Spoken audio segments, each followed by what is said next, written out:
दोस्तों आज मैं आपको बताने जा रही हूँ एक ऐसे देश के बारे में जो दुनिया के सबसे छोटे देशों में से एक होने के बावजूद भी एक खुशहाल देश है। इस देश को land of the thunder dragon भी कहा जाता है।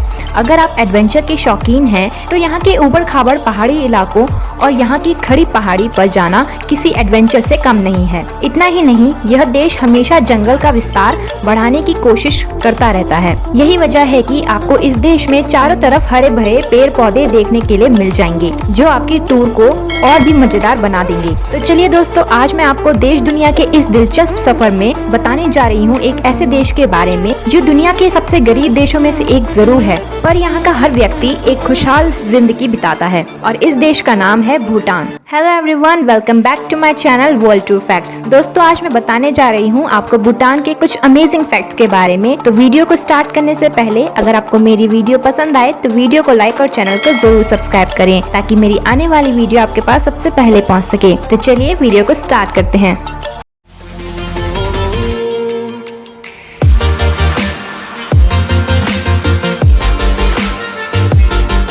भूटान दक्षिण पूर्व एशिया में पूर्वीय हिमालय पर्वत में स्थित भारत और चीन की सीमा से लगा एक खूबसूरत और खुशहाल देश है। भूटान को थंडर ड्रैगन की भूमि के रूप में भी जाना जाता है। भूटान का 60 से 70% भाग पहाड़ियों से घिरा हुआ है। यह देश सांस्कृतिक और धार्मिक रूप से तिब्बत से जुड़ा हुआ है। यहाँ के अधिकांश लोग कृषि पर निर्भर हैं और यहाँ के लोग हमेशा जंगल का विस्तार बढ़ाने की कोशिश करते हैं। उनका मानना है कि पृथ्वी पर 60% जंगल होना आवश्यक है। भूटान की राजधानी थिम्पू है। इसके अलावा भूटान का सबसे बड़ा शहर भी थिम्पू ही है। भूटान 38,394 स्क्वायर किलोमीटर के क्षेत्रफल में फैला हुआ है। भूटान की कुल जनसंख्या 7.72 लाख है। इसके अलावा आपको जान के हैरानी होगी कि यहाँ की आधी आबादी 17 साल से कम उम्र की है। यहाँ की राजकीय भाषा जोंखा है और यहाँ का राष्ट्रीय पशु ताकिन है, जो देखने में बकरी और हिरन के जैसा दिखता है।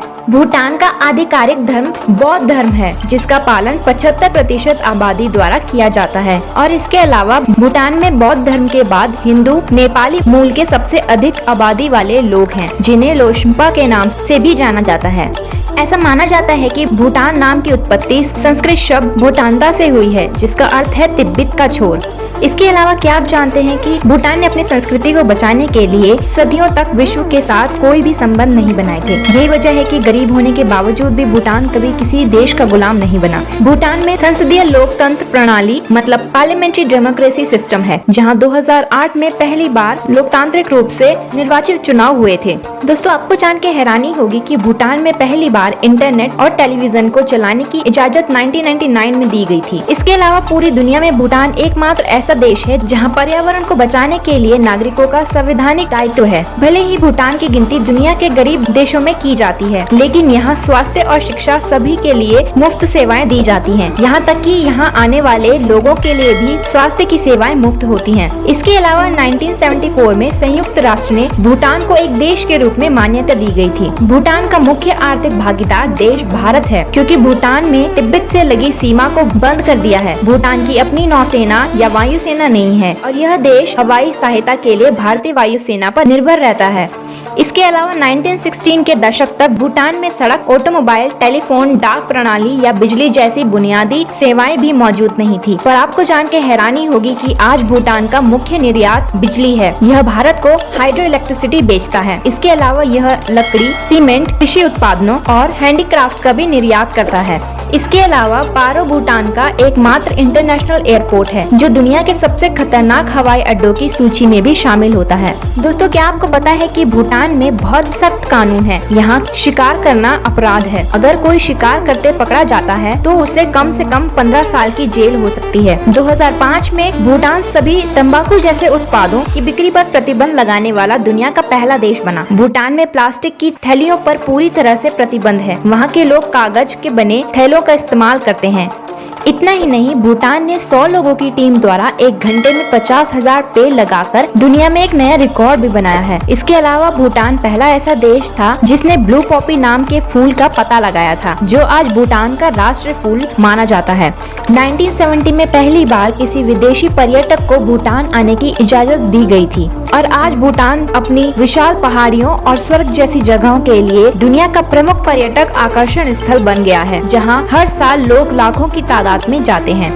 भूटान विश्व के अद्भुत देश के नाम से जाना जाता है, पर क्यों? क्या आपने कभी ट्रैफिक पुलिस को अपने पारंपरिक नृत्य के द्वारा चलते ट्रैफिक को गाइड करते देखा है? शायद नहीं, लेकिन आपको बता दूं कि भूटान राजधानी थिम्पू में कोई ट्रैफिक लाइट नहीं है, पर इसके बावजूद भी बड़ी आसानी से ट्रैफिक यहाँ चलता है। इसके अलावा आपको जान के हैरानी होगी कि भूटान के सभी नागरिक नए साल के मौके पर ही अपना जन्मदिन एक साथ मनाते हैं। इस तरह नए साल पर सभी लोगों की उम्र एक साथ ही बढ़ती है। यहाँ के लोग बड़े ही शांत स्वभाव के होते हैं। लड़ाई झगड़े का यहाँ कोई कल्चर नहीं है। क्या आपको ये पता है कि भूटान के लोग डांस के बहुत शौकीन होते हैं? यहाँ हर तरह के फंक्शन को नाच गाने के साथ सेलिब्रेट किया जाता है। जब यहाँ के लोग अपना डांस परफॉर्म करते हैं तो सभी टूरिस्ट देखते ही रह जाते हैं। आप देख सकते हैं इनके कलरफुल कपड़े और सर पर एक अलग तरीके की पगड़ी। यहाँ का पॉपुलर डांस चाम डांस है। दोस्तों, क्या आपको पता है कि ये स्थानीय लोग न सिर्फ किसी त्योहार पर डांस परफॉर्मेंस देते हैं, बल्कि टूरिस्टों के लिए भी मनोरंजन का साधन बनते हैं। या ये कहा जाए कि यही लोग टूरिस्टों को